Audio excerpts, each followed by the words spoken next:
Well, good Monday to you. I don't know about you, but I don't like to watch boring weather updates. So I hope in these videos I make them maybe anything but boring. And I'm not going to waste your time. I'm just going to get to the point. We're going to talk about the weather. I remember years ago when I was on television, one of the worst things, at least the hardest forecast to go on the air with, was a quiet weather forecast, because what in the world are you going to fill the time with? So the great news is we don't have to fill the time. We're just going to talk about what's going on. A couple of interesting things that I think are relative. Look at the snow. We've got some across Missouri, across parts of Iowa, the upper Midwest, also into parts of the northern plains, some snow, and arguably enough, a little bit of snow across parts of eastern Virginia. Look how this is going to go away over the next couple of days. We're definitely going to see some warmer temperatures across the central United States. Another concern is going to be the wind that's going to start to pick up around the Great Lakes. Strong southwest winds. Lake Erie is mostly frozen. I was reading one of the advisories from the National Weather Service out of Pittsburgh. They were talking about the really a marine advisory here along Lake Erie, talking about people that go out on the ice today run the risk of being stranded out on the ice. So don't get out on the ice. Most of Lake Erie frozen. I think it's something like 90%. Some would argue 100%, but there's starting to be more breaks in that ice. Certainly an issue too here with the freeze and thaw cycles. And look how these winds are really going to pick up. Gusting over 40, in some cases close to 50. And it's not just going to be around the Great Lakes, all across parts of Ohio, down into Kentucky, as far east as the eastern seaboard. We're going to see some decent winds here over the next 24 hours or so, at least through today. Temperatures, let's start here on the way up across the Central Plains. Highs today will be close to 70 up into eastern Colorado, Kansas, also Nebraska, even South Dakota. Even Minneapolis pushing 50 as we head into the afternoon. A warm day across the south. Starting to warm up across the Appalachians, north into the Ohio Valley. We're up into the 40s and 50s. And then as we head into tomorrow, another warm day. Highs could be even warmer, especially across the deep south. Let's look at the upper level pattern. We're going to move through this pretty quickly on this Monday.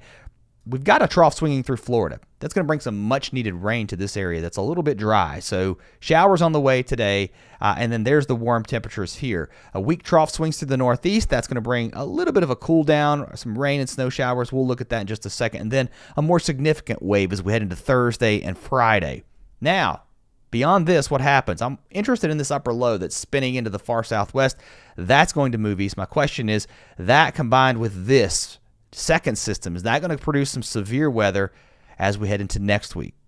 At least to me, unfortunately, it's starting to look that way. We've got a long way to go before we get there. Let's talk about the sensible weather through this Monday. We've got showers again. We talked about that across Florida. Some rain and a few snow showers moving through the Great Lakes out ahead of that system. Again, quite a bit of wind here. Some warm southwest winds too. Warming up still, where we actually are going to see some rain showers possible heading into Tuesday across parts of southern Michigan, Indiana, and Ohio. Now, it could be cold enough into some of the mountains of Pennsylvania for a little bit of mixing with snow. And then across the west, we've got more rain and snow moving in. A bit of a break, and then we'll see more on the way. Another system starts to move into the Great Lakes as we head into Wednesday. That could bring some snow on the northern side of that. Otherwise, to the south, a cold front swings through. That's going to knock our temperatures back a little bit here from the Midwest down into the Ohio Valley, eventually into the east. Still relatively warm across the west, a good 20 to 30 degrees above average, especially considering that it was 20 to 30, in some cases 40 degrees below average just a few days ago. Incredible temperature swings here. Low pressure moving through the Great Lakes as a clipper system dives in from the northwest in this broad northwest flow. That's going to bring some decently heavy snow, I think, into parts of southeast Canada, mostly into Ontario, the United States. I think we're just going to see some showers, maybe a little bit of snow mixing in, and it could get a little heavy here into the northeast, into parts of Maine, Vermont, New Hampshire, and then some cold air builds in behind that. Temperatures get knocked back here into the mid-Atlantic, down into the, really not even to the southeast, but I would say maybe here along the eastern seaboard, but otherwise, we're warm across the south. We start to get some moisture returning into the central plains, and then ahead of this next system, that's the concern.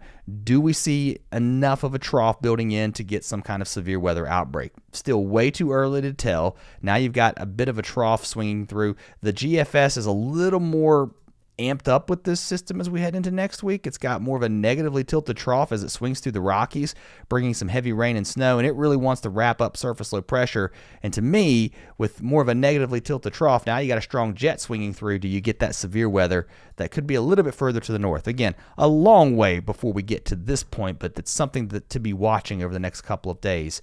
There will be some snow, not a lot, but there's going to be a little bit into the northeast as we head through Tuesday into Wednesday, a couple of inches into the higher elevations, and then into parts of northern Wisconsin, northern Michigan. And then I'm telling you, you need to watch this clipper system that's going to be moving in maybe Thursday and Friday. That may bring a stripe of snow, possibly, maybe 2 to 4. Some cases, the models are trying to show up to 8 to 10 inches. Now, it's still a little early. We're talking about Friday into Saturday, but I think it's worth watching in these areas heading into the weekend. Across the west, more rain and snow across the Pacific Northwest with strong winds here right now. We're dealing with a really powerful storm. We're going to zoom in on that in just a second. But a closer look at the east, there's the rain in Florida.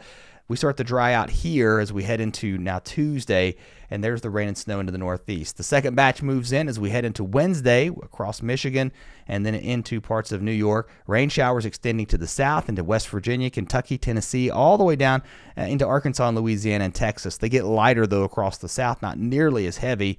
And then we'll see some colder air wrap in. There's those rain and snow showers across Indiana, Ohio, Michigan, and Kentucky. Some of the higher elevations of West Virginia, even Pennsylvania could see some accumulation out of this.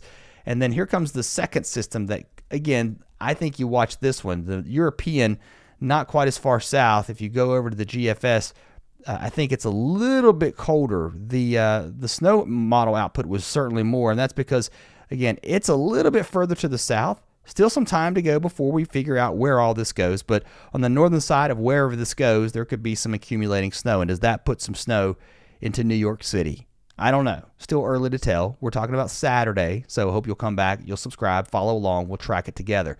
Again, much warmer from Texas to North Dakota. I mean, this entire area under southwest flow, temperatures on the way up, but we do get a bit of a cool down now as we head into Wednesday. A cold front will move through. It's not going to be super cold, but it certainly will knock our temperatures back. It'll bring a little bit of rain into Texas, but otherwise, that's about it. But it's also going to bring some showers into Kansas, Oklahoma, but it's not a huge rain maker by any stretch. High pressure builds in heading into the weekend. Otherwise, some dry conditions out here toward the end of the week. Across the Pacific Northwest, this is a really strong area of surface low pressure. Snow levels dropping to about 4,000 feet across the Pacific Northwest. Heavy snow here. So it's going to be a rough go. And, of course, with the heavy snow, avalanche dangers with big-time accumulations on top of a snowpack that's already there. Heading into next week, again, this is our upper low that's going to be moving into California, Southern California, into the Four Corners states. That could bring some rain, maybe even some light snow here. It could be a little heavy into the parts of mountains into the mountains of Colorado. And a more significant storm as we head into early next week starting to show up, again, across the west. The GFS is super amplified with this, with rain and snow. To me, this would be a big severe weather maker as it moves toward the plains next week. Something to watch out for sure. And another thing that's interesting, really warm across the southwest. Temperatures getting close to 90 in the deserts. There could be some record heat back here with Phoenix climbing into the mid-80s. Even places like Flagstaff up into the mountains, we're talking about close to 60 up here. So pretty warm across the far southwest. All right, that's all I got for now, guys. Thanks for watching. If you're just joining us, this will be available for playback. Appreciate all of you subscribers. If you've been here for a long time, thank you guys so much. I always love hearing from you in the comments. It's been a long time since I've asked this, and we've pushed past 23,000 subscribers. So how long have you been a subscriber here on the channel? I'm always curious to hear who's coming back. We always start to see some people fall off as we head into kind of what I call the bridge months where there's not a lot going on. It's kind of boring. But if you're an OG, you've been here for a while, I love hearing from you. Drop a comment below. I'll see you guys next time. Have a great Monday.